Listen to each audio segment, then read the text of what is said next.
আজকে শেয়ার করব 10টা স্কিন কেয়ার মিস্টেক্স। দেখেন তো এই 10টা স্কিন কেয়ার মিস্টেক্সের মধ্যে এখনো আপনি কোনটা কোনটা করছেন। নাম্বার 1, ঘন ঘন স্ক্রাব করলে ব্ল্যাক হেড বা হোয়াইট হেড কমে যায়। এটা একদমই রং। ব্ল্যাক হেড বা হোয়াইট হেড কমাতে হলে আপনার স্কিনটাকে এক্সফোলিয়েট করতে হবে, আর এক্সফোলিয়েশন আপনারা ইউজ করতে পারেন স্যালিসাইলিক অ্যাসিড। 2 নাম্বার, আমার ফ্রেন্ডের এই প্রোডাক্টটা স্যুট করেছে মানে আমাকেও এই প্রোডাক্টটা স্যুট করবে। এটা কমপ্লিটলি একদম রং।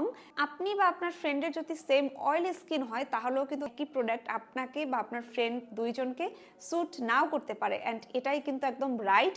কোন প্রোডাক্ট আপনাকে স্যুট করবে নাকি স্যুট করবে না এটা সম্পূর্ণ নির্ধারণ করতে পারবে আপনার স্কিনে প্যাচ টেস্ট করে। তাই আগে থেকে কখনোই বলা সম্ভব না এই প্রোডাক্টটা আপনাকে স্যুট করবে নাকি করবে না। 3, দামি স্কিন কেয়ার মানেই ভালো প্রোডাক্ট আর কম দামি স্কিন কেয়ার প্রোডাক্ট মানেই খারাপ। এটা একদমই রং একটা আইডিয়া। স্কিন টাইপ আর স্কিন কনসার্ন অনুযায়ী বাজেটের মধ্যে এমন অনেক প্রোডাক্ট আছে যেগুলি আপনাকে স্যুট করতে পারে। তাই আপনার স্কিনের ধরন বুঝে আপনি প্রোডাক্ট চুজ করেন, ইনগ্রেডিয়েন্ট দেখে প্রোডাক্ট চুজ করেন। শুধুমাত্র দামি প্রোডাক্ট মানেই ভালো প্রোডাক্ট আর কম দামি প্রোডাক্ট মানেই খারাপ প্রোডাক্ট, এই ধারণা থেকে বের হতে হবে। নাম্বার 4, 2-3 দিন স্কিন কেয়ার করেই আপনার স্কিনটাকে চেঞ্জ করে ফেলতে পারবেন বা রাতারাতি আপনার স্কিনের রং পরিবর্তন করতে পারবেন।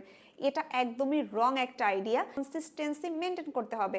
আপনাকে রেগুলার স্কিন কেয়ার করে যেতে থাকলে একসময় আপনি আপনার স্কিনে চেঞ্জ দেখতে পারবেন। একমাত্র ক্ষতিকারক প্রোডাক্ট স্টেরয়েড জাতীয় জিনিসই পারে আপনাকে রাতারাতি চেঞ্জ করে দিতে। রাতারাতি যদি আপনার স্কিন চেঞ্জ হয়ে যায় তার পার্শ্ব প্রতিক্রিয়াটাও কিন্তু অনেক বেশি হবে। 5, স্কিন কেয়ার করতে অনেক বেশি প্রোডাক্টের প্রয়োজন নাই। আপনার স্কিনের টাইপ, আপনার স্কিনের ধরন এন্ড আপনার স্কিনের প্রয়োজন অনুযায়ী আপনি প্রোডাক্ট ইউজ করেন। এক গাদা প্রোডাক্ট দিয়ে স্কিন কেয়ার করার কোনো দরকার নাই। আপনি just basic skin care maintain করেন, সাথে জাস্ট আপনার স্কিনের কনসার্ন অনুযায়ী 1 থেকে 2টা সিরাম অ্যাড করেন। 6, কোনটা পার্সিং এন্ড কোনটা ব্রেকআউট এই সম্পর্কে একটা আইডিয়া না রেখে স্কিন কেয়ার করা উচিত না। পার্সিং এমন একটা প্রসেস যেটা আপনার স্কিনকে হিল হতে সাহায্য করে।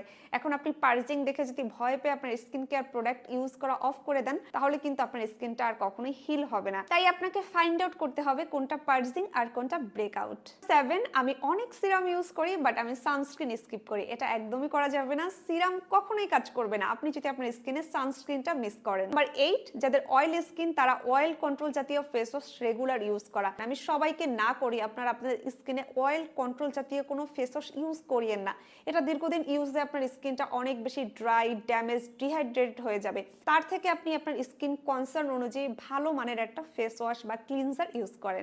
হাইজিন মেনটেন না করা। স্কিন কেয়ারে অবশ্যই হাইজিন মেনটেন করতে হবে। আপনি যদি নোংরা হাত, নোংরা নেলস দিয়ে আপনার স্কিন কেয়ার করেন এই স্কিন কেয়ারে কোনো লাভ হবে না। এছাড়াও যদি আপনার হেয়ারটা ডার্টি থাকে, আপনার পিলো কভার ডার্টি থাকে, আপনার বেডশিট ডার্টি থাকে তাহলে আপনার ব্রেকআউট বা আপনার স্কিন কিন্তু কখনোই ইমপ্রুভ করবে না। 10, স্কিন কেয়ার কখনোই স্কিপ করা যাবে না। আজকে স্কিন কেয়ার করলাম, কালকে গ্যাপ দিলাম, আবার পরশু করলাম, এরকম করা যাবে না। স্কিন কেয়ার কনসিস্টেন্সি মেনটেন করে আপনাকে স্কিন কেয়ার করতে হবে। সব সময় বেসিক স্কিন কেয়ারটা মেনটেন করবেন।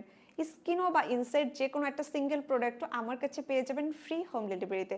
অর্ডার করতে ইনবক্স করবেন ফেসবুক পেজ গ্লোনিয়া বাই হুড়ি বা স্ক্রিনে দেওয়া এই হোয়াটসঅ্যাপ নাম্বারটা সবাইকে।